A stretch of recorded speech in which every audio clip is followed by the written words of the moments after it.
Hey, salut à tous, on se retrouve aujourd'hui pour une nouvelle vidéo sur la chaîne Tech & Shoot. Aujourd'hui, vous le voyez, changement un petit peu de décor, je vous montre une autre partie de mon studio YouTube, j'espère que ça vous plaît, n'hésitez pas à me dire en commentaire ce que vous en pensez. On va parler aujourd'hui du robot Secotech Mambo 12090, donc un robot autocuiseur qui est vendu 379 €. Et on va voir ensemble dans cette vidéo si la technologie va réussir à me faire cuisiner, puisque je suis une quiche complète en cuisine, je suis très mauvais, bon évidemment je sais faire les choses basiques, les pâtes, des steaks, etc. Mais je suis très mauvais cuisinier, et on va voir bien si ce robot va m'aider ou pas. Alors du coup on va tout de suite partir dans ma cuisine, faire un petit unboxing de ce robot, voir avec quoi il est livré, à quoi il ressemble, l'application également, et puis on va faire ensemble une recette. Et on se retrouvera ici après pour que je vous dise ce que j'ai pensé de cette recette, si ça a réussi à me faire bien cuisiner, et tout simplement ce que je pense de ce robot.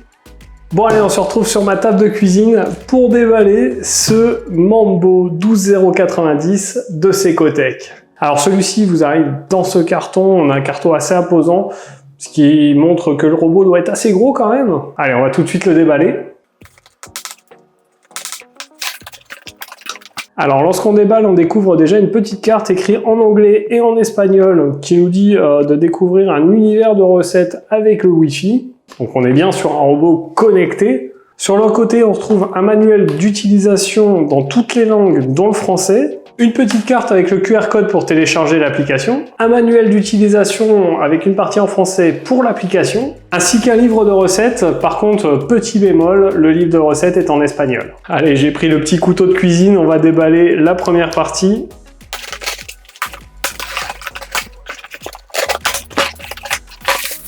À l'intérieur, on retrouve un plat ici troué, donc qui doit être pour la cuisson vapeur, je suppose. Je suis pas un grand cuisinier, hein, comme vous le savez. Un plat un petit peu plus gros, avec ici également des trous. Donc pareil, ça doit être pour de la cuisson vapeur à mettre par-dessus. On verra ce que ça donne à l'essai. Ensuite, on va retrouver un petit outil avec des lamelles ici en caoutchouc. Donc à voir à quoi ça sert. Une petite spatule également, plutôt souple, en espèce de silicone. Et ensuite, un couvercle en plastique avec des trous par-dessus, donc pour laisser passer la vapeur, je suppose. À l'intérieur du polystyrène, on va retrouver cet outil donc, qui doit servir à broyer, mélanger, etc. C'est en métal, c'est assez lourd, hein, ça sent la qualité quand même. Et ensuite, bien sûr, on a notre robot. Donc ici, vous voyez une étiquette, mais on a un écran qui est couleur. On verra à l'utilisation comment ça se passe, je vous mettrai bien sûr des plans.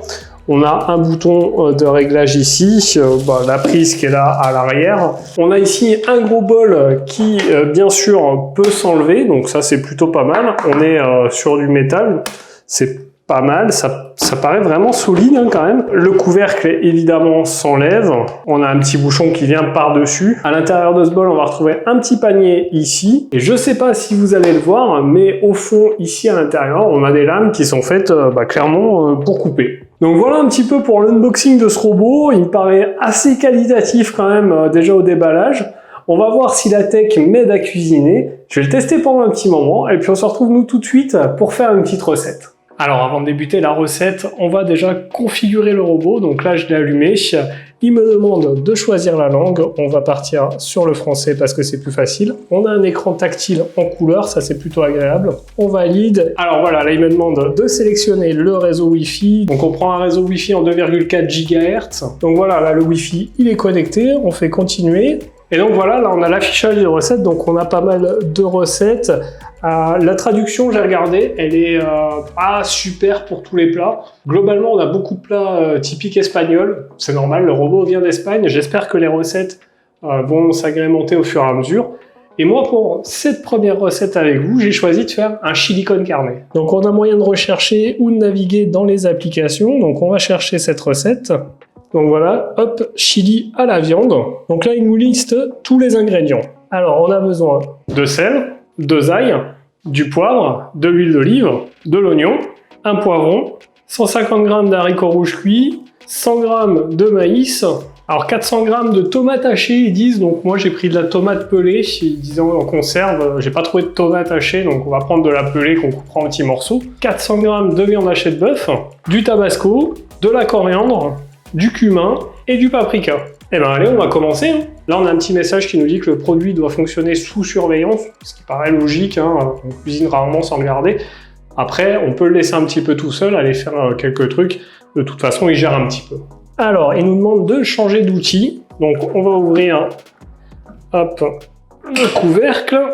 Alors, c'est là qu'on va voir comment on change d'outil. Ok, tout simplement. C'est très très simple. En fait, vous avez un petit truc à tourner derrière et puis ça s'enlève tout seul. Donc ça, c'est plutôt cool. Donc là, dedans, à la base, j'avais celui pour couper. Là, il nous demande de mettre la cuillère. Donc j'ai récupéré la petite cuillère, on la met au fond. Alors, est-ce que ça rentre tout seul? Est-ce qu'il y a un sens? Il y a un petit sens, hop, voilà. Donc on la met au fond. On reprend le petit outil en plastique ici.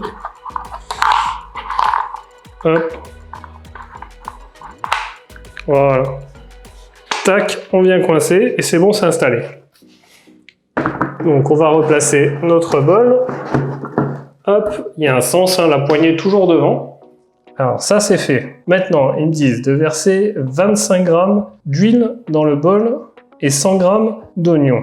Donc, eh bien, on va hop, cliquer sur la petite balance. Et donc 25 g d'huile. Bon, j'espère que j'en aurai assez, sinon je la remplirai. C'est de l'huile d'olive d'Espagne que je mets dans une vieille bouteille. Voilà, on a 25 g d'huile. Donc maintenant, on va couper l'oignon. Ils nous disent donc 100 g d'oignon. Donc on va le découper à l'oignon, évidemment. Alors, je vous avoue que, comme je vous l'ai dit, je ne suis pas un pro de la cuisine. Ça, c'est des petits oignons du jardin.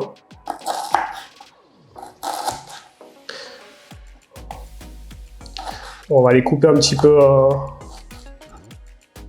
fin quand même, pas trop épais. Vous voyez, hein, on voit tout de suite que je suis pas un pro en cuisine. Hein. Je pense que ceux qui verront la vidéo, qui sont cuisiniers, vont se foutre de moi. Mais c'est pas grave, le but c'est de savoir si la technologie va m'aider à cuisiner. Justement, moi je trouve que c'est un bon exercice, puisque du coup, comme je ne sais pas cuisiner, alors là je vais couper le petit bout parce qu'il n'est pas terrible. Hop. Alors je n'ai aucune idée de combien ça fait 100 g d'oignon. Donc on va y aller au fur et à mesure. Hein. Bon, là on est seulement à 15 g. Donc ça va, on a le temps. Hop, je coupe les petits morceaux. Voilà, pour le moment je ne pleure pas, ça c'est cool. Allez, on rajoute ça. Voilà, on est à 30 g, donc on a le temps. 80 g, on va y arriver. Allez, on est pas mal, on a les 100 g d'oignons. Et maintenant, ils nous disent d'ajouter 100 g de poivron haché. Alors, je vais pas le hacher, moi je vais le couper en petites lamelles. On va essayer de faire comme ça, parce que j'ai pas de hachoir tout simplement. Allez, on va prendre un plus gros couteau. Hop, on enlève les graines, on nettoiera la table après. Les graines, c'est pas très bon à manger. Hop, on le coupe en petits morceaux. Là, toutes mes lamelles, je vais faire pareil, je les coupe en tout petits morceaux. Puisqu'il disait hacher. On va faire comme l'oignon. Alors, je suis sûr que s'il y a des cuisiniers qui me regardent, il y a certainement de meilleures techniques pour couper du poivron. D'ailleurs, n'hésitez pas à me le dire en commentaire. Hein.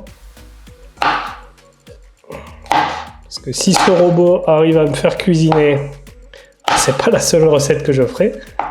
On va reprendre le petit, histoire de pas s'arracher les doigts. Alors, on va déjà ajouter ça. Donc, on avait dit 100 g de poivron vert. Pas sûr que ça fasse les 100 g, à mon avis, il faut le poivron entier. Je maîtrise pas trop la cuisine, donc on va y aller petit à petit. Ah, mais on est déjà à 80 g quand même. Allez, hop, on recoupe en tout petits morceaux. Bon, en fait, faut mettre la totalité du poivron. Bon, j'ai ajouté le poivron, je vais nettoyer un petit peu tout ça. Alors maintenant que j'ai tout ajouté, il me demande de fermer le couvercle. Donc, c'est ce qu'on va faire, hein, tout simplement. Donc le couvercle, il est quand même assez dur à mettre.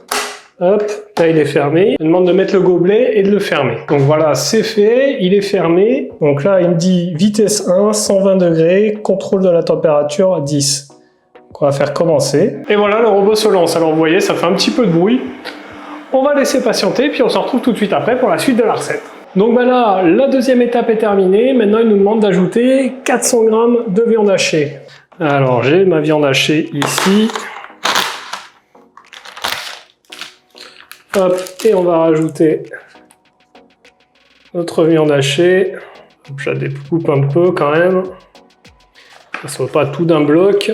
Là, eh bien, on remet le couvercle tout simplement. On ferme. Et c'est parti. Alors voilà, l'étape est terminée. L'étape 4, ils nous disent ajouter 400 g de tomates en conserve hachées. Donc, eh bien, on va le faire. Hein. Alors moi, comme je vous l'ai dit au début, j'ai pas trouvé de tomates hachées. J'ai trouvé de la tomate pelée en conserve. Donc là, je l'ai mis dans une petite assiette. Et puis, bah, je vais tout simplement les découper grossièrement. Hop, de toute façon, c'est comme c'est pelé et en conserve, c'est assez friable. On ouvre notre petit couvercle. Ça me paraît plutôt pas mal ce qu'il y a dedans. Et puis, on va venir verser notre tomate. Hop.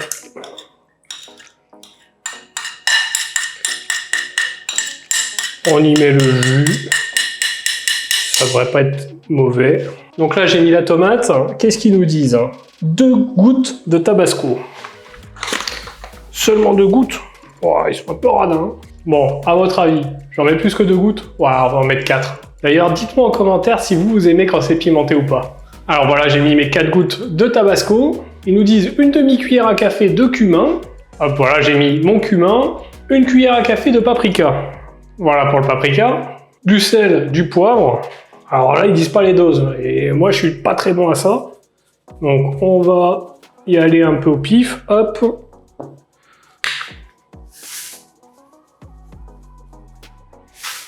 En même temps, il vaut mieux qu'il n'y en ait pas assez que trop.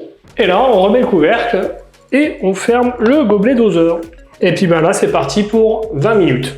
Bon ben voilà, l'étape est terminée, on passe à la suite. Alors là, ils me disent d'ajouter les haricots rouges, donc on va ouvrir, hop, le couvercle. Honnêtement, ça sent super bon, ça va peut-être me sauver dans la cuisine. Allez, 150 g de haricots rouges. Hop, on verse tout. Et 100 g de maïs. Donc là, il me dit de mélanger à l'aide de la spatule, donc on va, hop, mélanger tranquillement.